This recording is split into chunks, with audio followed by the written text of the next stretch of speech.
Pamela woke up that morning with the same thought she always had: how to make money, how to survive, how to move one step forward, even when life kept pushing her back.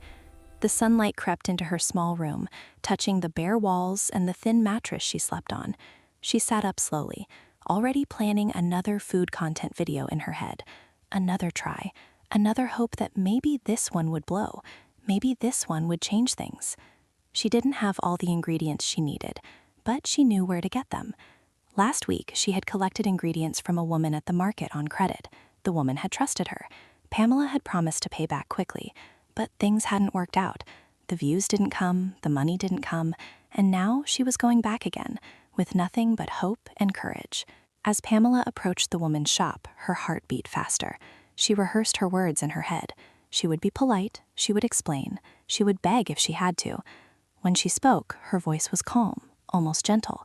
She asked if she could collect a few ingredients again. Just one more time. She promised she would pay. She always promised. The woman didn't listen. Her face hardened, her voice rose. People turned to look.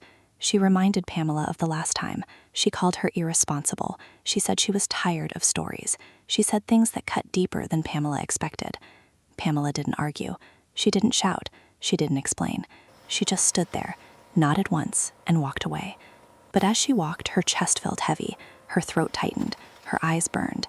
This wasn't just about food ingredients anymore. It was about pride, about being looked down on, about trying and still being seen as nothing. She didn't go home. Instead, she walked, slowly, aimlessly, letting the noise of the street drown her thoughts. Cars passed, people laughed, life moved on, as if nothing had happened. And then she saw it. A small, almost torn flyer pasted on a wall. It wasn't neat, it wasn't special. It looked like something most people would ignore. But Pamela stopped. She stepped closer and read the words carefully. Dancers needed. Audition today.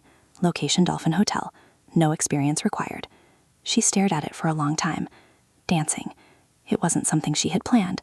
It wasn't part of her food content dreams. But dancing. Dancing was something her body understood. Something she had done for fun. Something that made her forget her problems, even if just for a moment. She laughed softly to herself. What did she have to lose? Pamela tore off the small tab with the address and turned around. Her feet moved before her fear could catch up. She told herself she was just going to try, just to see, just to feel something different. At Dolphin Hotel, the atmosphere was tense. Music echoed faintly from inside. Girls stood around stretching, fixing their hair, whispering to themselves.